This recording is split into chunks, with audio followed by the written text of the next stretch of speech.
Bien le bonsoir à tous. Bah écoutez, vous allez m'excuser pour la qualité du son, j'ai pas eu le temps de travailler cette vidéo, je l'ai fait un peu au pif. Tout comme la plupart des personnes, je viens de découvrir le premier épisode de Dragon Ball Daima et étrangement, j'ai l'impression qu'il y a une espèce d'hystérie collective où tout le monde dit que voilà, que Dragon Ball Daima est magnifique, c'est un banger, c'est une masterclass et que le démarrage promet déjà une très bonne série, bien mieux que DBS. En tout cas, moi, en voyant tout ça, ça m'a rassuré, hein. Je me suis dit, ok, pourquoi pas, je lançais l'épisode, j'ai le suivi et en ce moment même, je me pose des questions. J'ai l'impression qu'on n'a pas suivi le même truc. Il y a beaucoup de trucs qui tournent par an dans cet animé. Après, une fois de plus, je peux me tromper sur beaucoup des éléments. Je compte sur vous pour m'en faire part au niveau des commentaires. Mais franchement, cet animé ne propose absolument rien de bon. Dragon Ball Daima, ce n'est qu'un réchauffé. Et j'ai envie de dire que c'est même le pire de réchauffé. Plus, écoutez, on va dire que je suis un camp. Voilà, je suis un petit camp et je ne comprends rien à ce qui se passe dans cette nouvelle saison de Dragon Ball. Du coup, bah, je compte sur vous dans les commentaires pour me rattraper. Voilà, si j'ai raconté des conneries, vous me le dites tout de suite, hein, parce que, allez, je n'ai pas la science infuse de Dragon Ball. Je suis certes un fan de longue date, comme beaucoup d'entre vous, mais peut-être qu'il y a encore des informations qui m'échappent. Donc, parlons de ce premier épisode de Dragon Ball Daima. Alors, déjà au démarrage, on a le méchant principal de cette saga, je dirais un Pilaf 2.0 des enfers, qui se rétape les épisodes de la saga de Boo, parce que voilà, on clairement rappelle, et franchement ça a pris quelque chose de 15 minutes, je sais pas, 15-10 minutes de présentation de ce qui s'est passé dans l'acte Boo. Déjà ça c'est, il faut qu'on se dise la vérité, c'est une tricherie, hein, c'est ça, c'est une arnaque. Franchement, pour 30 minutes d'épisode, ils nous ont rien proposé de nouveau. C'était que des flashbacks, il faut qu'on se dise la vérité. On comprend que voilà, c'est pour nous mettre dans le contexte de la nouvelle série, mais franchement, c'était pas nécessaire. Donc, on comprend que le méchant principal, donc l'espèce de Pilaf 2.0, est un espèce d'intendant du titre au titre du roi démon. Voilà. Déjà, il y a un point que je n'arrive pas à comprendre, c'est la dimension des démons ou des univers. Je ne comprends pas. Je pensais que Dabla était le roi des démons de l'univers 7, mais dans Dragon Ball Daima, j'ai comme l'impression qu'ils sont pas dans le même univers. Donc c'est un peu bizarre parce que même au niveau du voyage, quand ils arrivent sur l'espèce de truc, je sais pas moi, de la frontière là, et t'as l'autre qui leur demande, oui, vous voulez partir sur le monde extérieur, à quel univers? Donc c'est là où il a mentionné l'univers 7. Du coup, il faut qu'on m'explique en fait. Le monde des démons se trouve dans le même univers ou dans une autre dimension. Faut qu'on m'explique. Là aussi, je suis un peu perdu. Donc, le mec fait un récap de la saison bout, tout comme nous, hein, il découvre tout ce qui s'est passé.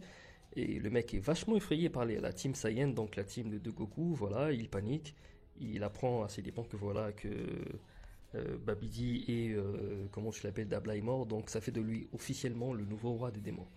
Ces derniers a l'intention de venir, je crois bien, conquérir la Terre, un truc de genre. Bref, je ne sais plus trop c'est quoi son objectif. Donc, ouais, il y a l'autre meuf là qui s'est pointée et qui l'a fait comprendre que voilà, si ces Saiyans sont si dangereux que ça, imaginez qu'ils viennent vous menacer dans votre monde, tous et autres. Donc le mec décide, ok, on va aller les niquer chez eux là-bas. Comme ça, on n'a plus de danger, plus de risques. Un truc pareil. Je crois que c'est de ça que ça parle. Donc, vu que le personnage reconnaît carrément le fait que les Saiyans, donc la team Goku, est supérieure parce qu'ils ont battu Babidi, ils ont battu Dabla, ils ont battu Boo. Bon, en fait, techniquement c'est Boo, mais bon. Bref, le mec était très effrayé des Saiyans, qui s'est dit que voilà, je crois que logiquement, il s'est senti incapable. Il a dit bon, ah ben, on va aller pour une solution classique. Bah, on va s'y servir des boules de cristal pour nous défaire de ces derniers. Ça, c'est une très bonne idée. C'est classique. Seulement, il y a un problème au niveau des boules de cristal. Parce que déjà, il s'avérait que dans l'univers où il s'y trouve, ou dans la dimension où il s'y trouve, il y a des boules de cristal. Seulement, ces derniers ont peur d'aller récupérer ces boules de cristal parce qu'il y a des espèces de gardes du corps, je sais pas, des gardes, des gardiens des boules de cristal qui protègent, voilà. Donc, du coup, lui qui est soi-disant le nouveau roi de démons, il panique pour le récupérer. Seulement, il s'avérait que ces espèces de gardiens-là ont été créés par l'espèce de vieux Namek sénile là. Et ce qui est énervant, c'est d'apprendre que ces vieux Namek séniles, cette espèce de vieux Namek sénile, est au service du roi des démons actuel. Donc c'est là où je suis, franchement, je suis débité. Je comprends pas le délire en fait. Donc le mec a peur d'aller récupérer les boules de dragon parce que voilà, tu as des espèces de super gardiens qui protègent les boules. Et il s'avérait que ces soi-disant gardiens sont au service, sont la création du vieux Namek Sinil qui s'avérait être à son service. Donc en gros, je ne comprends pas. Son titre de roi de démon n'a juste aucun sens. Parce que s'il est soi-disant roi de démon, je crois qu'il est assez balèze pour limite détruire ses gardiens et récupérer les boules. Ou seulement il n'aura qu'à demander à son sous-fifre, voilà, son Namek, son vieux Namek Sinil là, bah écoute, dis à tes gardiens c'est que c'est carté, moi je vais récupérer les boules. Tout simplement. Non, non, non. Le mec décide d'aller carrément sur la Terre 7, le monde extérieur, pour récupérer les boules qui s'y trouvent et s'en servir pour se défaire de la Team Coucou. Franchement, c'est du génie. Voilà, il n'y a rien à dire, c'est du génie. Donc voilà, on revient sur la Terre numéro 7. On revoit Goku et tout, toute la compagnie est là. Et déjà là, il y a un premier élément déjà que j'ai trouvé vraiment pas utile et j'essaie de comprendre le but de cette scène-là. Tu as les Kaioshin là qui ont défusionné. Parce que voilà, parce qu'à la fin de l'arc Boo, ils ont fusionné. Je sais plus trop c'était pourquoi, mais ils étaient fusionnés. Donc là, t'as Goku qui rappelle genre ah ben en fait vous étiez fusionnés vous deux. Comment vous avez fait pour défusionner machin truc ou autre. Donc t'as Kaibito qui explique euh, l'astuce en fait parce que voilà pendant l'arc Boo a avalé Begito je pense bien et ces derniers ont défusionné dans son estomac donc ces derniers a je sais pas moi un espèce de je sais pas un sucre gastrique ou un truc du genre qui a tendance ou un gaz en fait qui a tendance à affecter les potalas bref donc les mecs ils ont demandé à Boo de les avaler en fait en étant fusionné bien sûr il a demandé à Boo de les avaler pour qu'il les fusionne voilà seulement le problème c'est le motif qui les a poussés à le faire. Et t'as Kaibito qui dit que oui, en fait, le motif, c'est parce que voilà, tu vois, X, il est vieux. Je ne sais pas, j'ai pas compris le motif. En fait, franchement, j'ai creusé pour essayer de comprendre pourquoi il a voulu défusionner, parce que le type est vieux. Et vraiment, j'ai poussé la réflexion tellement loin que je suis allé dans des délires sexuels bizarres, parce que je viens de me rendre compte que oui, on parle quand même de deux adultes, je suppose, consentants, où t'as un qui a l'air plus vieux et l'autre qui a l'air jeune, et ces derniers sont censés fusionner. Bref, comprenez le délire, j'ai pas compris. Et là, franchement, s'il y a des gens qui ont compris le but de cette scène, en fait, l'explication, euh, l'excuse, franchement, j'ai envie de dire, allez, venez en commentaire, dites-le moi, parce que je sais pas compris le délire. Donc, autre délire, voilà, tu as Goku et Vegeta, comme d'habitude, voilà, on nous a tellement habitués à ça que voilà, écoute, on a fini de bouffer, allons nous entraîner, allons nous fight. Franchement, ok, j'aurais préféré qu'on s'arrête sur la scène où Goku demande à Vegeta euh, d'aller s'entraîner et on passe à autre chose. Franchement, on passe à autre chose, qu'on gagne quelques minutes de plus pour apprendre un peu plus sur les méchants, pour apprendre un peu plus sur ce qui nous attend dans la suite de la série. Non, non, non, non. Ils nous ont fait une séquence de baston entre Goku et Vegeta en plein training.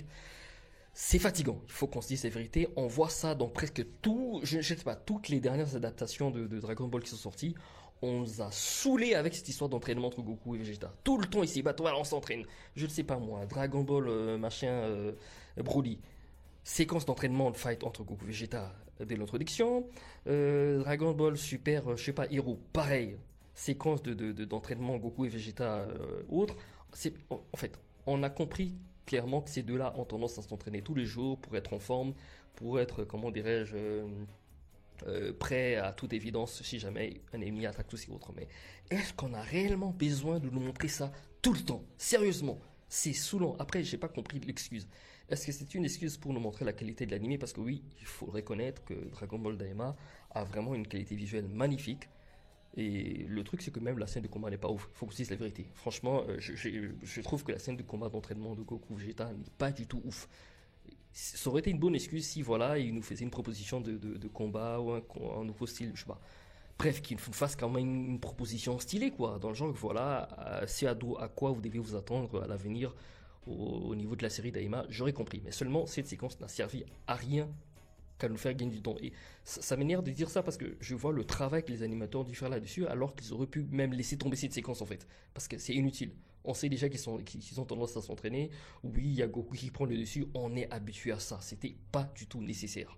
On répare encore du côté de notre roi démon Pilaf 2.0 qui arrive finalement sur Terre et il va au temple de Dindé là et Popo. Ok, ils arrivent sur place, les démons se trouvent les boules de cristal. On leur fait comprendre que voilà, les Dragon Ball sont éteints parce qu'ils ont été récemment utilisés autres. Donc t'as le vieux Namek qui est le vieux Namek sénile là, sénile, il est très puissant le mec, hein, faut l'avouer, il est très balèze le mec. Il réussit à détecter la position des boules de dragon de part et d'autre de la planète. Il réussit à les récupérer et il les réinitialise pour pouvoir utiliser, euh, invoquer Chiron et autres. Donc l'opération s'y passe sans accroc, il réussit son coup. Tu as le Kaibito, son serviteur Kaibito qui invoque Chiron. Et ces derniers, voilà, il a l'occasion de faire son vœu. Et là, franchement, je me suis senti con. Je me suis senti débile. J'ai dit non, soit on me prend pour un con, ou c'est moi qui suis. Peut-être je suis devenu trop vieux, voilà. Je suis peut-être devenu trop vieux pour ces genres de conneries.